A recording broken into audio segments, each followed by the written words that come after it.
Welcome back to another episode of Sidekick Strategies Expert Interviews. That's right, the Inbound Talks edition. I'm your boy, George B. Thomas from Sidekick Strategies, and today we're thrilled to be joined by none other than Peter Sterkenburg, a revenue operations manager at Playo. Now, with over 20 years of experience in B2B SaaS, particularly in post-sales roles, Peter has a wealth of knowledge about building efficient customer success teams and overseeing commercial tech stacks. Currently, he's helping Danish fintech unicorn Playo streamline its marketing, sales, customer success, and partnership operations. Now, today, we're going to go ahead and dive into the insights from his inbound talk, Seamless Success, how HubSpot evolved the post-sales process, where he shared tactical strategies on how businesses can unlock HubSpot's full potential beyond sales and marketing. Peter, welcome to the show. Thank you for that intro. Absolutely. My pleasure. Without being able to intro you, it wouldn't be much of a show, but I do have a question for you right off the bat, not a hard one. How the heck are you doing post inbound? I'm exhausted still. It was a 24-hour trip back home, so that's one thing. Skip the night and all that. But I think I saw a great LinkedIn post about the post inbound hangover. It's like, how are we going to implement all of this? I think that's going to be the biggest one. I mean, I see 3, 6, 9 months of work ahead of me easily just by looking at the few things I saw.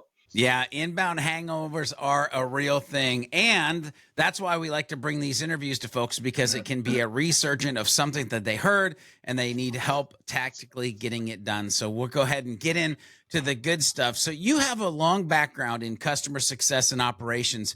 So how has the post-sale process evolved in B2B SaaS during kind of your career? Talk us about like what it used to be, what was cool, and like what we should be thinking about or doing now. All right. I think, lots of things have changed. I think it was purely very reactive. In the early days, it really was the support part of it, which is still a huge part of, let's say, the post-sales process, but it's not only that anymore. And over time, this thing called customer success evolved, which I think has its challenges, but I think it's a really great way of applying more business acumen to really help your customers get further in what they're trying to achieve in their outcomes. I think it's a unique position to have one leg in both being the internal advocate, like getting all your product features that actually support that customer, and on the other side, actually be that. I'm not sure I'm a huge fan of the word, but trusted advisor of your customers, as in, you know how the tool works. You have a lot of other customers who are trying to achieve X, Y, Z. Why not? Honestly, after 20 plus years in SaaS, everybody has the same problems. Put different words on it, but in the end, a lot of it is the same. So why not actually transfer that knowledge to others and help others be successful?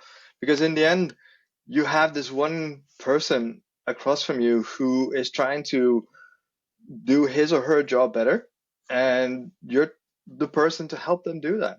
And so that's what I love about that process, that it has evolved to really be that rather than fix the issue right in front of you. Yeah, I love the golden nugget in there. The why wouldn't you transfer knowledge and help others around you be successful? That's probably like something you could implement in your organization right now. Now, Peter talked about it inbound, this kind of concept of how HubSpot evolved the post-sale process. And I'd love for you to take a few minutes and give us an overview of the key changes that you've seen at HubSpot that help transform customer success operations into where it actually is today. Lots of things, actually. And I don't think it's necessarily just one thing. So HubSpot always has had the flywheel, where I think the last element there, like the growth part, has been lacking a little bit. And I think there's been a lot of releases that have helped improve that part. For me, okay, first off, revenue growth is a team sport. That's it for me. That's it. That's why, for me, you need to be together working off the same environment, same database, as in same database, making sure that you actually work off the same KPIs. KPIs, we can dig into specifics on that later. But for me, things like these associated properties in CRM cards is a small thing, but it means that you can suddenly bring data to different places that you couldn't necessarily easily do before. Of course, the customer success workspace, love already what there is, and I think especially when if you're a high volume, let's say like a lot of smaller customers, I think it's a perfect environment for that already to kind of work through that. And just in general, the whole CRM extensions, the UI customization that you can do. We've built a lot of really cool things already. Fortunately, I have some great colleagues who are really good at that stuff. I can't code to save my life, but I got some great guys in my team, and we built some great things, which means suddenly the customer success managers can very easily provide the right information for an AE to work on growth motions, to work on renewals, to work on all those kind of things, and to really show that the customer success team, who doesn't necessarily have a a number, or depending on a company, but doesn't necessarily always have a number attached to their role, they can suddenly have a real impact on revenue, and you can actually suddenly measure that much better. And I think there are a lot of these smaller and bigger releases that HubSpot has come with that have been really instrumental in creating that shared environment. Yeah, I love that you mentioned shared environment. I want to double click too when you said transfer of knowledge, and I probably want to triple click if that's even a thing into this, like being able to work together conversation. Um, what are some of the biggest challenges you think companies face when trying to unify a post sales process with marketing and sales teams? Like, if we can talk about the challenges and maybe how they could overcome those, where does your brain go? I think the biggest challenge is, who do you focus on? I mean, and what kind of things do you measure on to help looking at that focus? So I think one of the biggest challenges any company has is that we're all very inward looking, as in we look at these like product KPIs, we look at, you know, how many tickets do they have, or like even stuff like NPS, which research has shown has zero impact on revenue. Uh, we're very much inward looking, right? So we don't necessarily do a good job yet, I think, as a customer success field in translating that, what the customer wants, into how have we influenced the revenue growth by helping them achieve these outcomes. It's not an easy one. I don't claim I can solve it, but I think we need to look much more into what is it that they actually want and translate that to, for example, product KPIs. Just looking at product KPIs because you think they are important, because you think they're important, doesn't make sense, right? So I remember in a previous role where a product analyst, a data analyst came to me and it's like, hey, we can see that if our customers, regardless of how much money they pay us, 5,000 a month or 50 a month, if they install the integration to a CRM, the probability of churn goes down like with huge numbers. So like, okay, guys, any CSM, any support person, whatever you want, when you talk to a customer, make sure that they do that, because that helps that, right? So we need to know sure like what translates to success. So we can of course also the other way around say, okay, hey guys, if you install that integration, you can make sure that you have that data available in your CRM, which means you can do your job X, Y, Z. So it's all about the translation to what makes a customer successful. Yeah, I love that. Focusing on the human side of making customers successful. Another thing that was interesting and I like is you emphasize the importance of starting with onboarding in your inbound 2024 presentation. Peter, what makes onboarding such a critical point for customer retention? It's the bridge. It's the bridge between the sales process and the retention. Because if you don't nail that, people will fall flat on the ground. Like another one is the same data analyst. He also showed me, and I'll never forget it. And I see it coming back again and again and again. Churn happens in your first 3 months, which means that if you don't nail your onboarding, make sure that they have step 1 to 10 in place whether it's on a technical side, on a process side, sort of on a general enablement side, you lose them. And it can be a simple tool, but it can be a complex tool. But you need to make sure that sort of the ground has been laid properly. And the only way to do it is to nail your onboarding process, because that supports everything else that you do later. So if you're a small company, you're just starting off, trying to get your customers to be successful, start with your onboarding. The rest will follow. Retention will follow. You'll work it out, but start with your onboarding. Yeah, I love that you mentioned retention, especially around onboarding, but retention was a thing that you kind of talked about in your presentation as well, that you actually shared numbers around retention and personalized experiences. And so, how does HubSpot CRM help service teams create a more personalized customer experience along that post process? I think for me, a lot of it is also visualizing a lot of the data that you have in different ways. So just again, this is internally looking, but it helps you bring those things up to the surface, especially with all these different updates that have been happening lately. Translating that to how you help your customers is also making sure that you respond to them with the right context. So recently they came out with this update where you can load, let's say, your whole knowledge base as a learning for your agent, for your chatbot, for whatever it is, and you can actually now use that input as a background to responding to a help desk ticket. I mean, it's a small thing, but it's a huge difference. So as a rep, I don't have to go and look up in the knowledge base and look at and copy paste it. No, I can actually get something right in front of me while I'm working. I don't need to. Cognitive overload is a big thing for any person.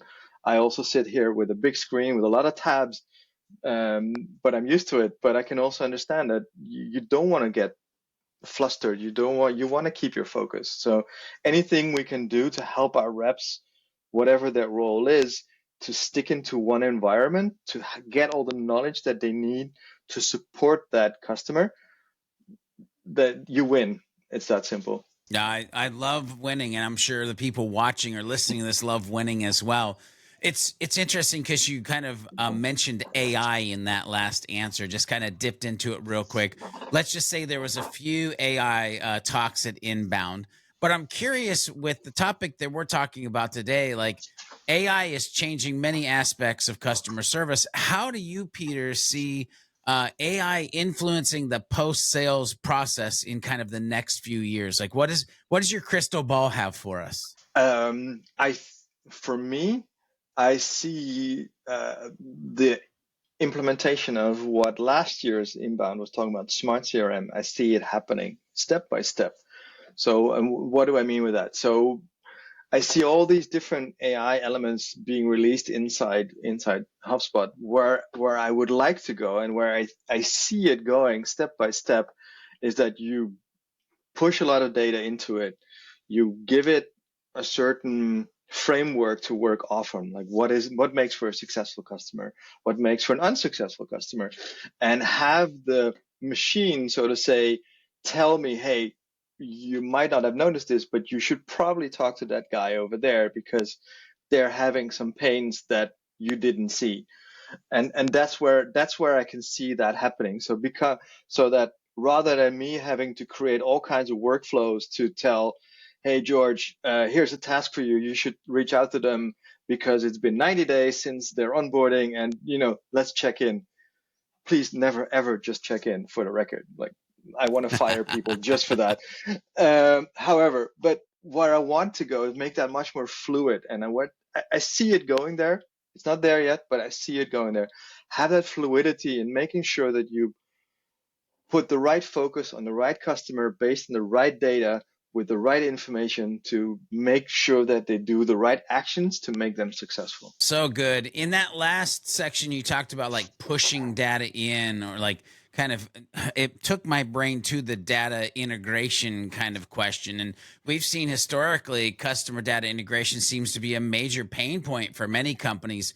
So, Peter, how can organizations better integrate their data to provide a more seamless customer experience as they move forward? That's a dangerous one. It's been actually today. It's been a big discussion because, of course, I can perfectly describe a beautiful framework for how AI can help distinguish the right customer to help. But if your data is dirty, it doesn't really matter, right?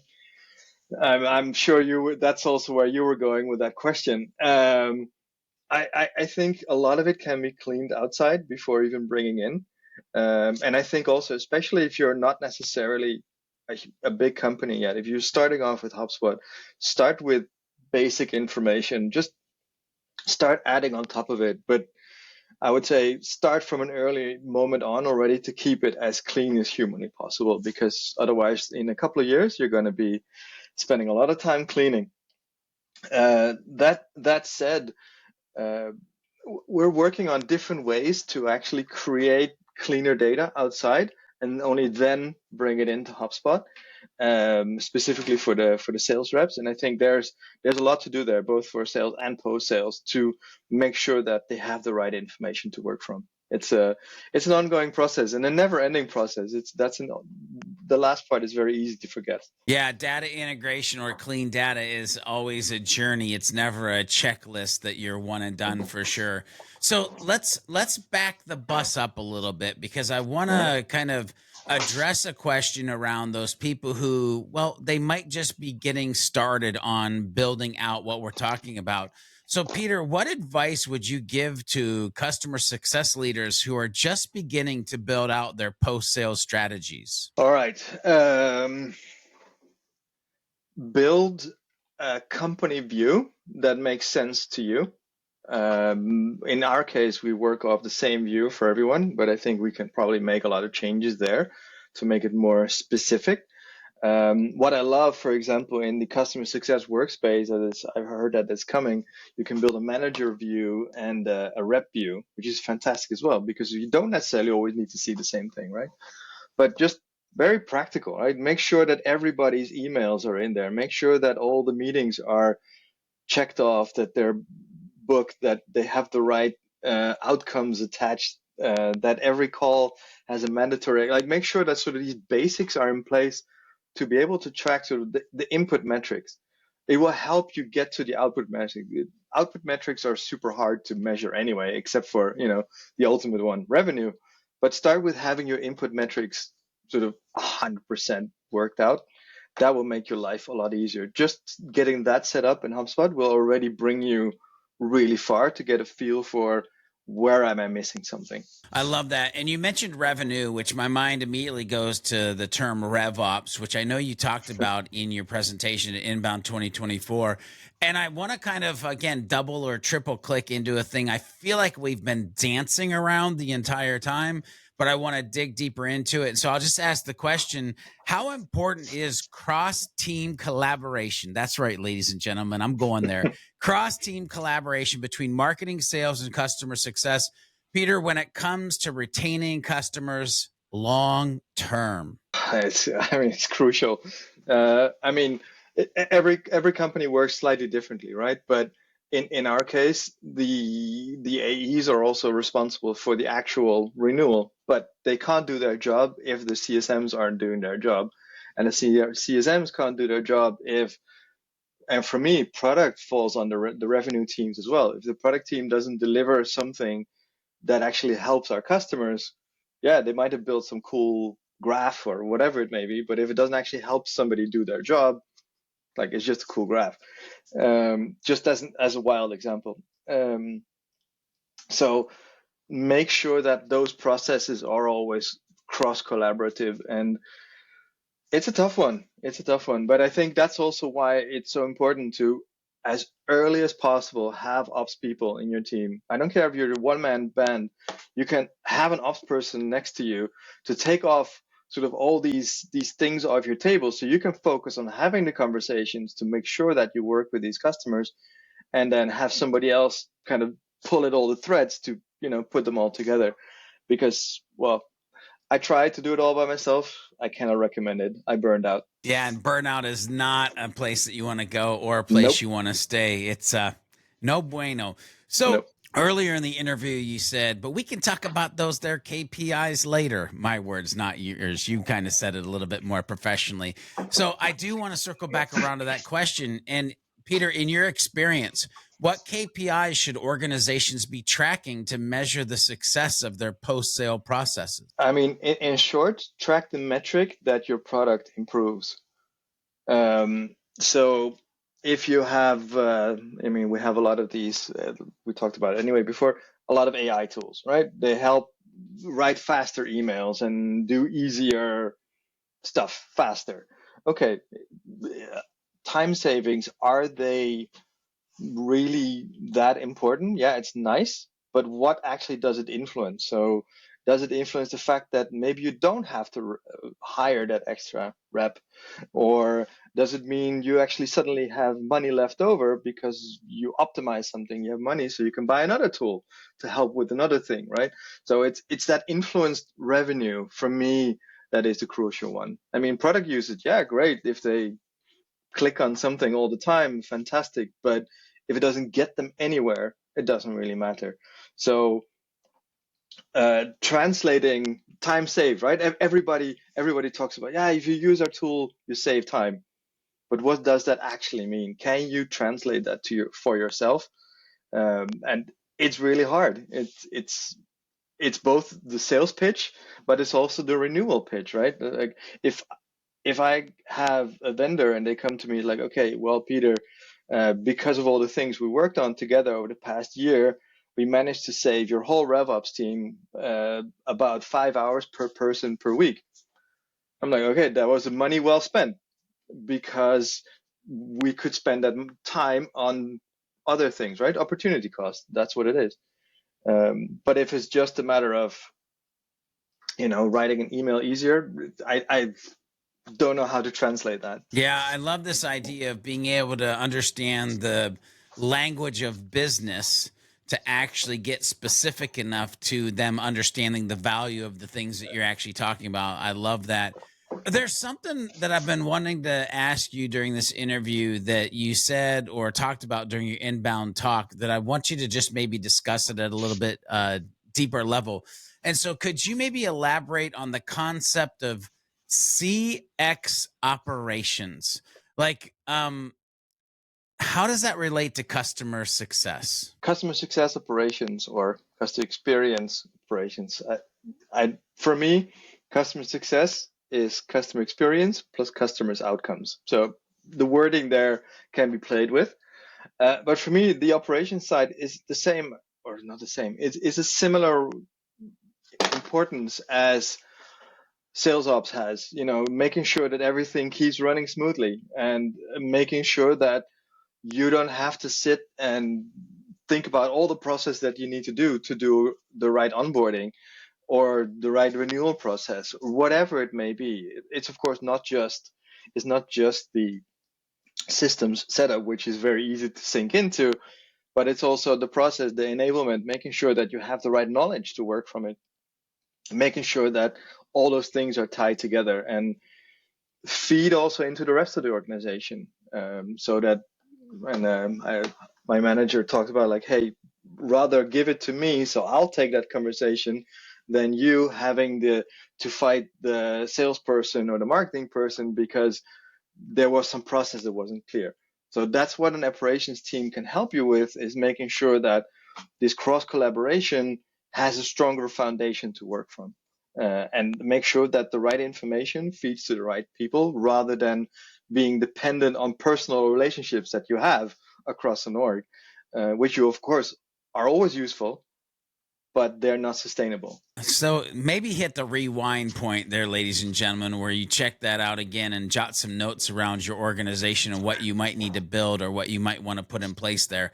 So, Peter, as we land the plane, I have one more question for you, and then we'll get the viewers and listeners back to the regular scheduled program. And for you, the rest of your evening, because the entire interview, I've been seeing how dark it is out that back window, and I'm like, he's probably ready to go to bed since he's in Finland right now. So pretty much the final question that I want to ask you is, what's one piece of advice that you'd offer companies looking to transform their post-sale operations, and some specificity here, using HubSpot today?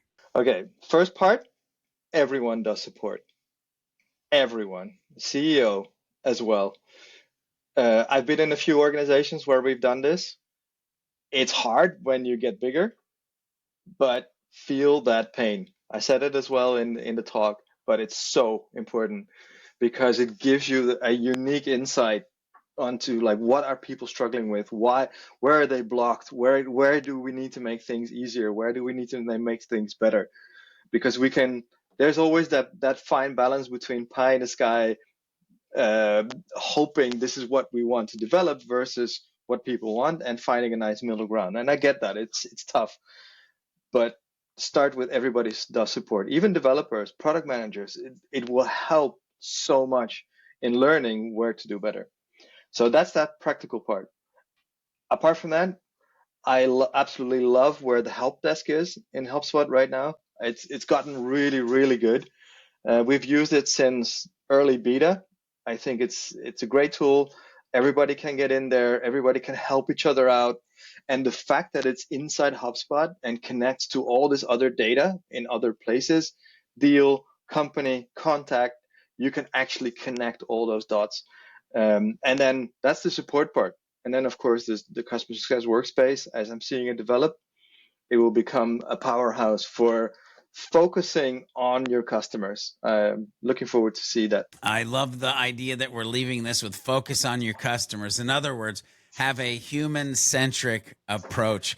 Peter, thank you so much for sharing your insights today. If people want to thank you or connect with you, where do you want to send them? LinkedIn is the best. Awesome. So head over to LinkedIn and connect with Peter. Hub Heroes, I hope you agree, but for me, it's been incredibly valuable to learn how companies can leverage HubSpot and a seamless post-sale strategy to boost customer retention and success. If you're looking to improve your customer success processes or explore HubSpot's full potential beyond marketing and sales, Peter's advice is a great place to start. Hashtag maybe even priceless. That's a long hashtag. Anyway, as you implement that advice, remember to be a happy, helpful, humble human. And of course, do some happy HubSpotting along the way.